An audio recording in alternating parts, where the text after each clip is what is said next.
આ તો આપણે બધા ધર્મમાં ફોર્માલિટી અને સિસ્ટમ બહુ છે. ભગવાન માટે કંઈ છે ને, is totally free, is totally flexible. તો 4 વસ્તુ ભગવાને માગી, આ તમારે યાદ રાખવાની છે. This is the shloka from Bhagavad Gita. આપવું હોય તો શું? પાન આપો, ફ્લાવર આપો, ફ્રૂટ આપો, પાણી આપો, જલ આપો. પણ પછી ભગવાને કીધું કે તારે એનાથી પણ કંઈ આગળ આપવું હોય, give me your mind, give me your sense.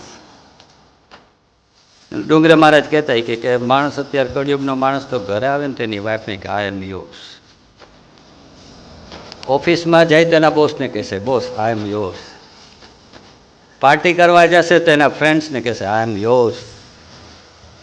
આપણે બધા ફ્લેક્સિબલ છે, જ્યાં જેવી જરૂરિયાત એવું. શેક થાય એવું માઇન્ડ નહીં, સ્ટ્રોંગ માઇન્ડ ભગવાન માગે છે. તો ભગવાન કહે છે તારી બુદ્ધિ છે એ